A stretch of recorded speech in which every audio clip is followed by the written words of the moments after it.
Hello students, welcome to Easy Elimu Learning Simplified. I am your teacher, Mr. Stanley Ombogo. So dear students, remember we have been doing an analysis of the anthology, A Silent Song and Other Stories. And in this session, allow me introduce to you the seventh story that we have in A Silent Song and Other Stories. So allow me introduce to you that is The Truly Married Woman by Abiose Nicole. So Abiose Nicole is a writer from Sierra Leone. So before maybe we get to look at who Abiose Nicole is, and again that is looking at the title and the plot summary of the story, let us look at some of the characters that we have in the story. So dear students, in the story that is The Truly Married Woman, we have the following are the characters that we have in the story. That is The Truly Married Woman by Abiose Nicole. So the first character that we have, dear students, is a character by the name Ajay. So Ajay is a government clerk who has lived with his partner by the name Ayo for like over 12 years, though not married. So we also have that is Ayo. So Ayo is she's a woman in her mid-30s, and she has lived with her partner, that is Ajay, for or 12, that is for over 12 years, yet she's not married to him. So they have a son, so by the name Oju. So Oju is the eldest son of Ajay and Ayo. He is 10 years and old, and is frequently beaten by his father for wetting his mat. So apart from that, we also have that is Ayo's father, and we are told that he has always wanted the best for his daughter, that is Ayo, since he hoped that maybe one day she'll get married to a high school teacher. So that is just some brief information about the characters that we are going to come across in the story. So let's look at the author, Abiose Nicole. Remember in the introduction, I said that Abiose Nicole is a writer from Sierra Leone. So Abiose Nicole was a Sierra Leone writer, poet, and diplomat with a specialty in medicine as a physician. So he died in the year 1994, having made great contribution to Sierra Leone literature. So he was also a writer of short stories, poems, academic literature, as well as music.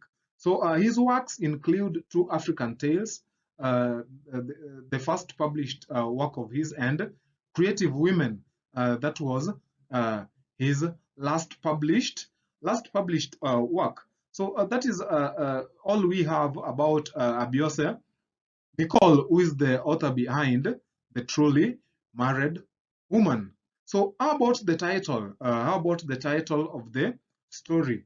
So the title of the story, The Truly Married Woman, dear students, is an appropriate title because it reflects the central theme of the story, which is the transformation of Ayo, that is Ajay's partner, from a single woman to a married woman with a new set of responsibilities and expectations. So in the title, looking at the title, we get to understand, dear students, that a woman can live for long with a man, that is cohabit, and never be considered married.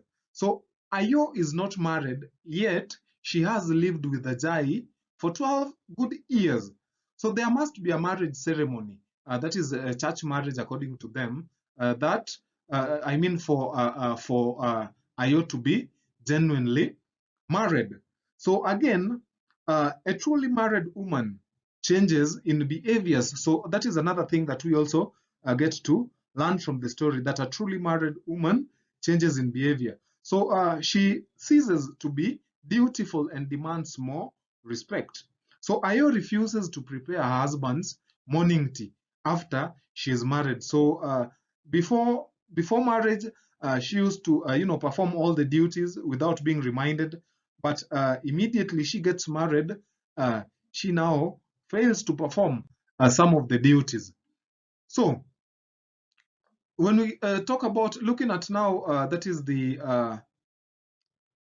story, that is the truly married woman. So we are told that this story is a contemporary story that merges both traditional aspects of marriage and modern marriage practices. So the story emphasizes the importance of valid marriage as compared to cohabiting.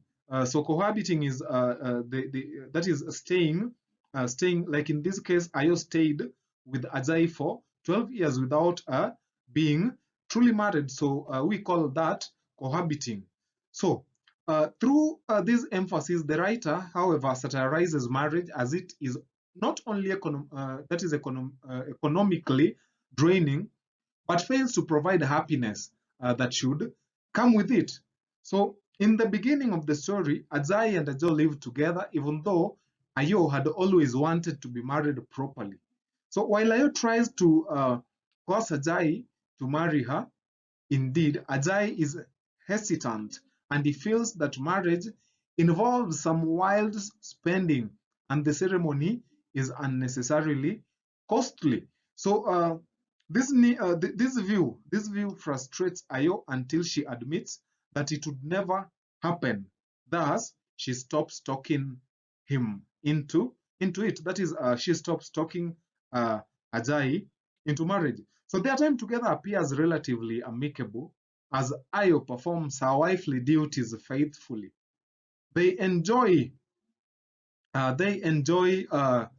everyday family life that is punctuated with minor conflicts, such as the one that arises over Ajay's beating of their son Oju. So remember, the reason why Ajay punishes their eldest son is because he keeps on wetting his mat.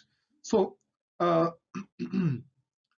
this conflict surprises Ajay as Ayo rarely ever disagreed with him. So at this point, Ayo's modernized trait is revealed as she discloses that she has been attending women's meetings where they learn modern ideas of that is of overseas doctors.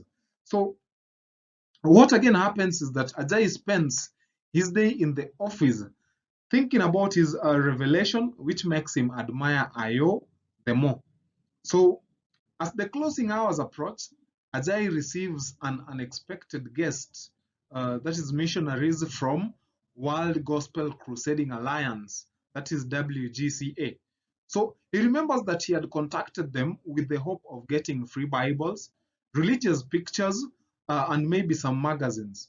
However, the missionaries are set on enrolling him as one of them, but the chief clerk saves him by explaining that it was prohibited for government workers. So another thing is that he invites the team with the chief to his home, where the wife reorganizes the house after learning that guests are on their way. So this is something that is common with Africans. We only make a place neat when we expect someone. So she even borrows a wedding ring from a neighbor. After the missionaries' visit, Ajay tells Ayo that he plans to marry her.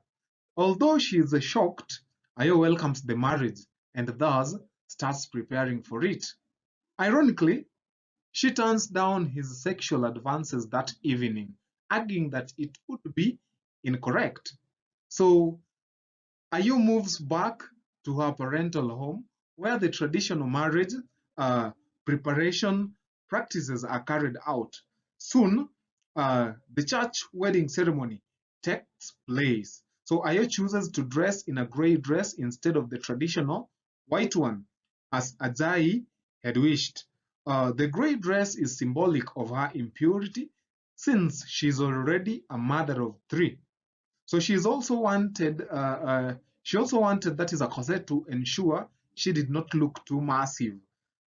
After the church wedding, we are told that a European ceremony is also conducted where a wedding cake is cut. So you can see everything about the wedding preparation, right from the traditional arrangements or preparations to church wedding, and now to the modern ceremony, that is a European ceremony which is conducted where a wedding cake is cut. So Ajayi notices that Ayo had been transformed after the wedding. So this now when this is now when we get the title of the story, that is the truly married woman. So Ayo had been transformed after the wedding. This Ajayi saw in her, that is Ajayi saw her proud head for the first time, and true to his observation, the following day, Ayo does not wake up early to prepare his morning tea, like she always did. Interesting. So the story ends with Ayo's declaration to Ajayi that she was now a genuinely married woman who needed a little more respect, and thus would not arise to prepare a cup of tea for the husband. So that is the plot summary or the synopsis of that is the truly married woman by Abioseni Cole. So these are some of the points that can guide the interpretation of the story. So we have got the difference between being together and being married. That is the difference between cohabiting and being truly married. So another point that can also guide the interpretation is some factors that hinder people from getting married. Then we also have what parents want for their children compared to what the children themselves want. So again, we can also talk about the parenting styles and conflicts that sometimes can arise from uh, marriage or a family setup. So we also get to talk about religious hypocrisy. That is why Ayo takes time to put up a show by reorganizing their house and even borrowing a wedding ring when the missionaries visit. So we know that they have not been that religious. So we can also talk about another point of illustration or a point to guide the interpretation of the story. That is Ajayi's change regarding marriage and how marriages that is how marriage changes his wife Ayo. Then another point that we can also mention is the traditional practices that are conducted before marriage. That is including negotiation. Giving of gifts to the bride. So dear students, that marks the end of the plot analysis, and again the title of the story, The Truly Married Woman by Abiose Nicole from Sierra Leone. Until next time, bye.